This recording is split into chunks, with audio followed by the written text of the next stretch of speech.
Dear students, welcome to the world of mathematics. मेरे प्यारे बच्चों, जैसा कि हम सभी देख रहे हैं चारों तरफ लॉकडाउन का माहौल है। फिर से कोरोना की थर्ड वेव इस तरीके से आ रही है कि physical classes face to face लेना मुश्किल हो रहा है हमारे आपके लिए। तो उसी के तहत हम लोगों ने एक शुरुआत की है डिजिटल क्लासेस की। आप बहुत सारे यूट्यूब चैनल्स भी इस पर देख सकते हैं, बहुत सारे लोग काम कर रहे हैं। तो गोविंद माधव पब्लिक स्कूल भी इस प्लेटफॉर्म पर अपने बच्चों को ला रहा है ताकि उनकी पढ़ाई का नुकसान इस कोविड के दौरान ना हो। बच्चे कंटिन्यूसली पढ़ाई से जुड़े रहें, अपने टीचर्स से जुड़े रहें और अपना होमवर्क और क्लास वर्क रेगुलरली करते रहें। आज प्यारे बच्चों, हम बहुत ही कॉन्सेप्चुअल टॉपिक है क्लास 8 का, अलजेब्रिक एक्सप्रेशंस एंड आइडेंटिटीज। इस चैप्टर में प्यारे बच्चों 3 शब्द हैं। अगर आप उस पर थोड़ा सा फोकस करें, there are 3 words. First is algebraic, second is expressions and third is identities. इन तीनों को बहुत ही डीप में हम लोगों को प्यारे बच्चों समझना है और इसके लिए हम लोग सबसे पहले कुछ टर्म्स इस चैप्टर से रिलेटेड हैं जो हम लोगों को समझने हैं। देखिए, पहला टर्म है प्यारे बच्चों, अब ध्यान से 1 बाय 1 इन चीज़ों को समझेंगे। ये बहुत ही कॉन्सेप्चुअल बातें हैं, आगे चल के बहुत काम आने वाली हैं आपको। पहला लिखा है प्यारे बच्चों variable. The first term is variable. What is variable? देखो प्यारे बच्चों, इसमें 2 वर्ड छुपा है। First is very and second one is able. Very का मतलब प्यारे बच्चों होता है चेंज। वेरी का मीनिंग क्या है? चेंज। एबल का मीनिंग होता है एबिलिटी, मतलब ऐसी चीज जिसमें चेंज होने की एबिलिटी हो, मतलब जो चीज फिक्स ना हो, बदल सकती हो, उसे प्यारे बच्चों हम लोग क्या कहेंगे? वेरिएबल। तो वेरिएबल की डेफिनेशन क्या लिख सकते हैं? Those quantities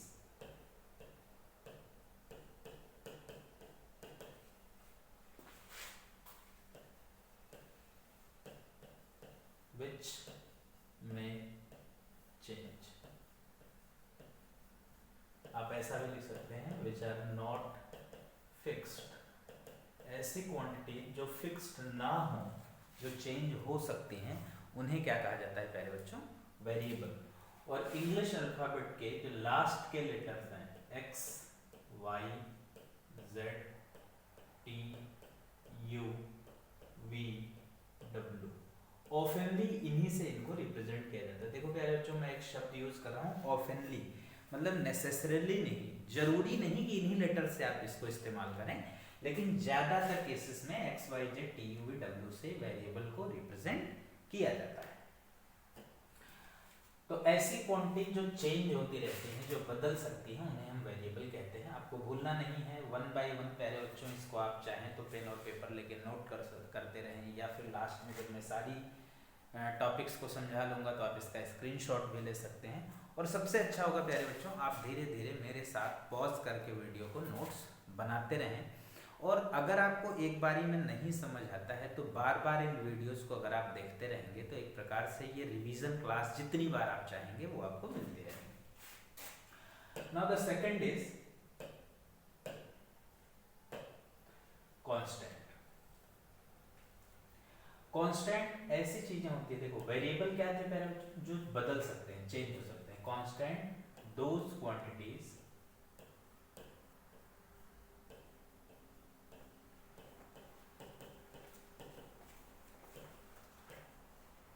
which are fixed।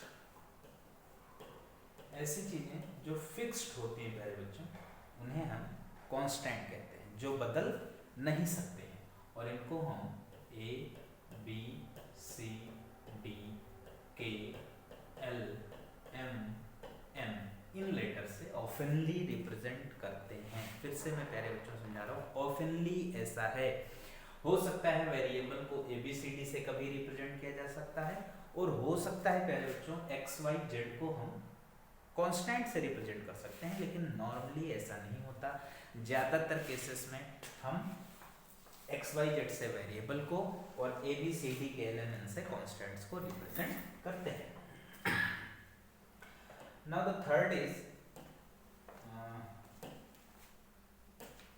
Expression. Third is expression. Third सब टॉपिक इज एक्सप्रेशन। एक्सप्रेशन क्या होता है प्यारे बच्चों? देखो मैं लिख रहा हूँ फिर आपको समझाता हूँ। एक्सप्रेशन में मैं लिख रहा हूँ any arrangement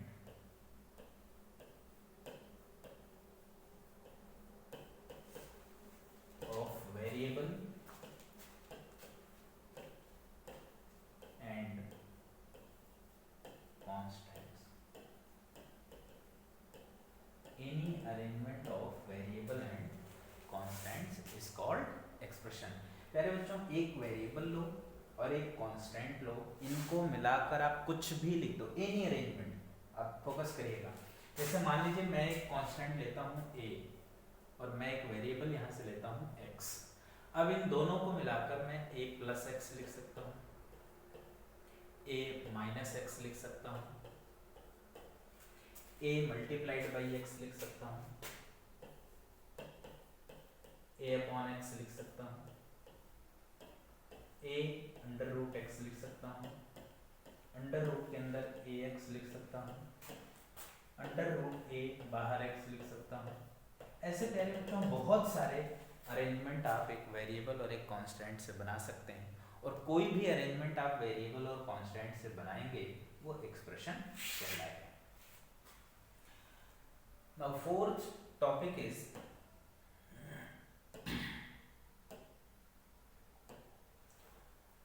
polynomial. Fourth topic is polynomial. Polynomial ऐसे एक्सप्रेशंस, देखिए मैं लिख रहा हूं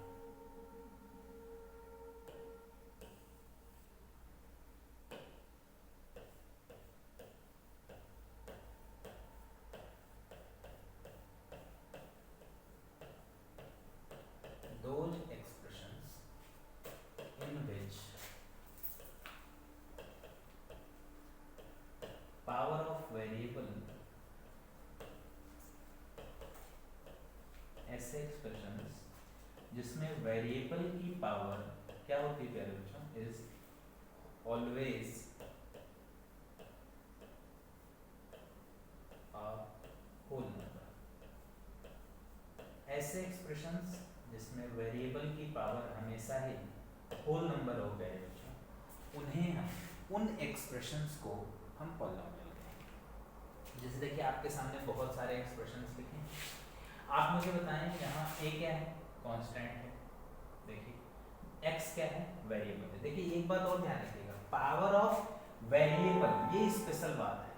कांस्टेंट की पावर से हमें मतलब नहीं है, पावर किसकी लिखनी है, वेरिएबल की। इस पर आप विशेष फोकस करेंगे। ऐसे एक्सप्रेशन जिसमें वेरिएबल की पावर हमेशा होल नंबर हो, तो जैसे a प्लस एक्स में x की पावर कितनी है प्यारे बच्चों, 1। a माइनस एक्स में x की पावर कितनी है, 1। a इंटू एक्स में x की पावर कितनी है, 1। a 1 अपॉन एक्स, तो जब ऊपर आएगा प्यारे बच्चों तो पावर क्या हो जाएगी यहाँ पर, -1। तो ये आपका पॉलिनोमियल नहीं होगा। 1 होल नंबर है, 1 होल नंबर है, 1 होल नंबर है।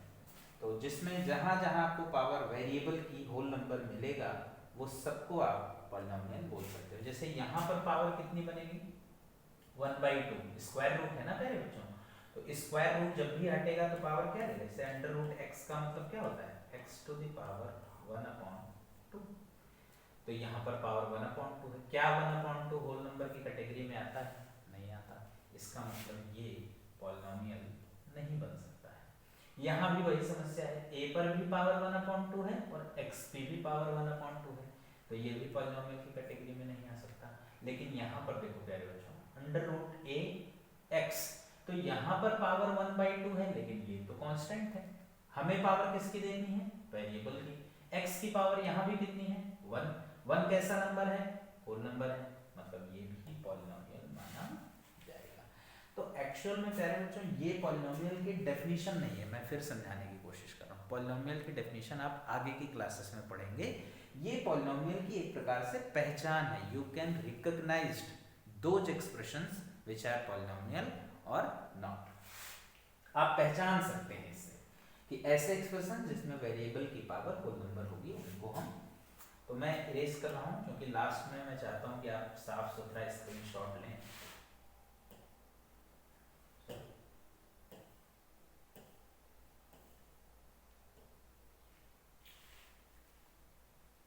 देखिए यहाँ पर अंडर रूट ए बाहर एक्स था,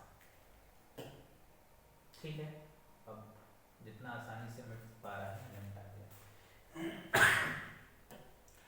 नेक्स्ट प्यारे बच्चों में लेना चाह रहा हूँ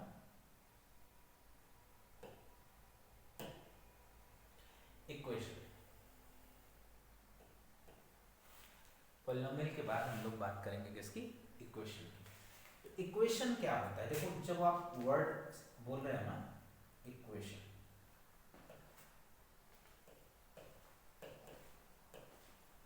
अगर आप कहीं ना कहीं फील करो तो इक्वेशन में एक वर्ड आधा अधूरा छुपा हुआ है, इक्वल, इक्वल, इक्वेशन। तो इक्वल वर्ड इसमें छुपा हुआ है प्यारे बच्चों। तो इक्वेशन किसको बोलते हैं, जिसमें इक्वल टू का साइन लगा हो, जिसमें मतलब कौन, जैसे हमने कहा इक्वेशन वो है जिसमें इक्वल टू का, तो वो कौन सी चीज, ऐसे एक्सप्रेशंस जिसमें इक्वल टू का साइन। तो यहां पर मैं लिख रहा हूं, sorry,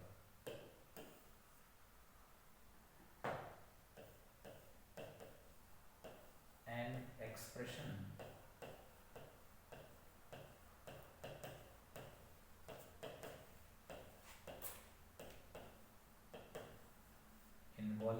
involving equal sign.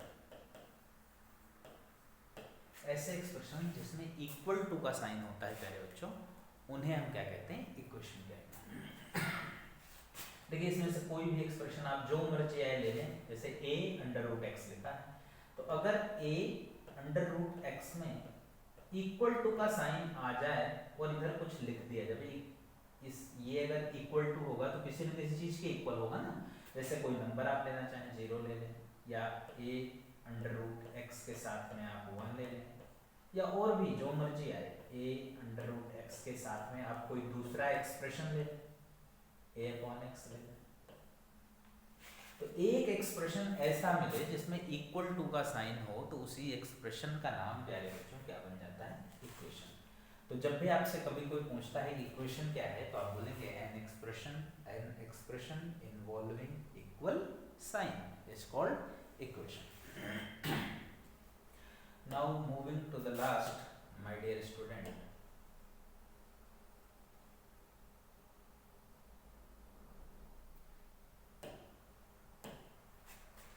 Identities. We are moving towards identities. तो ये कौन सी चीज है भाई, आइडेंटिटीज क्या होती है, इसके लिए थोड़ा सा आपको अलग से मैं समझाता हूँ।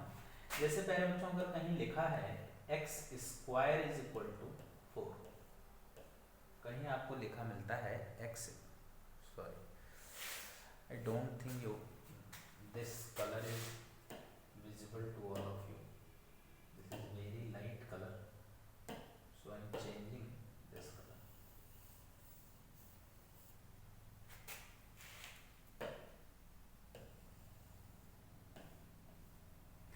इक्वेशन आइडेंटिटीज के लिए आपको मैं समझाना चाह रहा हूँ। जैसे आपने लिखा x square is equal to 4, what this equation says to all of us कि x is a quantity whose square is equal to 4. So my dear students, you can answer what possible values of x should be, and the clever students can say x may be plus 2 or minus 2, because if we square of plus 2 then we get 4, if we square of minus 2 then we also get 4. So x square is equal to 4 can have two answers only, plus 2 and minus 2. Do you think there is another possible value of x which can satisfy this equation? No, my dear students. There are only two values of x which can satisfy this equation, and that's why this is called equation. But if I am going to write x plus y y to the whole square is equal to what? X square plus y square plus 2xy. Now this expression also involves equal sign, इसमें भी equal to का sign है, तो इसका मतलब this expression is also an equation my dear student. But what is the difference between this equation and this equation? The difference is here the variable has only two values which may satisfy this equation, and here you can choose any value of x and any value of y. The left hand side and the right hand side will always be equal, my dear students. So this equation is called identity and this is called only equation. तो क्या समझ में आया हमको कि कुछ equations ऐसे होते हैं जिन जो वेरिएबल की कुछ और खास वैल्यूज, मतलब we can say the equations are satisfied only some specific values of variable, some and specific values of variable, कुछ ही होती हैं और वो खास वैल्यूज होती हैं. एंड आइडेंटिटीज आर सेटिस्फाइड, मतलब आइडेंटिटीज और those equations which are satisfied by any value of variable. So you can write, there is no space to write for me. Identities में you can write those equations which are satisfied by any value of variable. It's called identities. So take the screenshot of this and you will find it is very helpful to all of you, and this is very conceptual, my student. If you meet some student and ask these things, then the question solving is little bit thing, but the concept is another thing. Every student cannot tell you about this, so please take a screenshot or note down it so that we can move ahead. Take a screenshot.